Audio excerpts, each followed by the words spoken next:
சொகுசு வீடுகளில் வசிக்கின்ற முன்னாள் ஜனாதிபதிகளான மஹிந்த ராஜபக்ச, மைத்ரிபால சிறிசேன, சந்திரிகா குமாரதுங்க ஆகியோர் மக்களின் வரிப்பணத்தை வீணடிக்காமல் உடனடியாக அங்கிருந்து வெளியேற வேண்டும் என சுகாதார அமைச்சர் நலிந்த ஜெயதிச தெரிவித்துள்ளார். நாடாளுமன்றத்தில் இன்று உரையாற்றும் போதே அமைச்சர் இவ்வாறு தெரிவித்திருந்தார். இது குறித்து அவர் மேலும் தெரிவித்துள்ளதாவது: மஹிந்த ராஜபக்சவின் மாளிகையை காப்பாற்ற எதிர்க்கட்சி உறுப்பினர்கள் சபையில் குரல் எழுப்பி வருகின்றனர். ஐக்கிய மக்கள் சக்தியின் எம்பிகளும் இதற்கு ஆதரவாக குரல் கொடுத்து வருகின்றனர். கொழும்பு விஜயராம மாவட்டத்தில் மஹிந்த ராஜபக்ச வசிக்கும் இந்த வீடு 1 ஏக்கர் மற்றும் 13.8 பேர்ச் அளவு கொண்டது. 3128.4 மில்லியன் ரூபாய் பெறுமதியான இந்த வீட்டில் 2 பேர் மட்டுமே வசிக்கின்றனர். 2 பேர் வசிப்பதற்கு இவ்வளவு பெரிய வீடு தேவையா?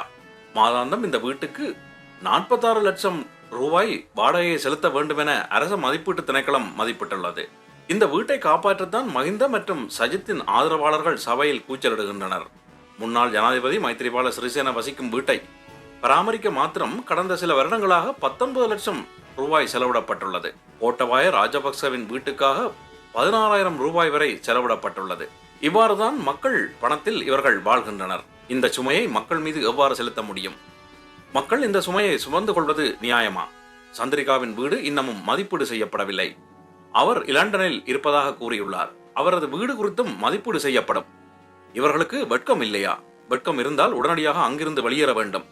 இவ்வாறு அமைச்சர் நலிந்த ஜெயதிச தெரிவித்துள்ளார்.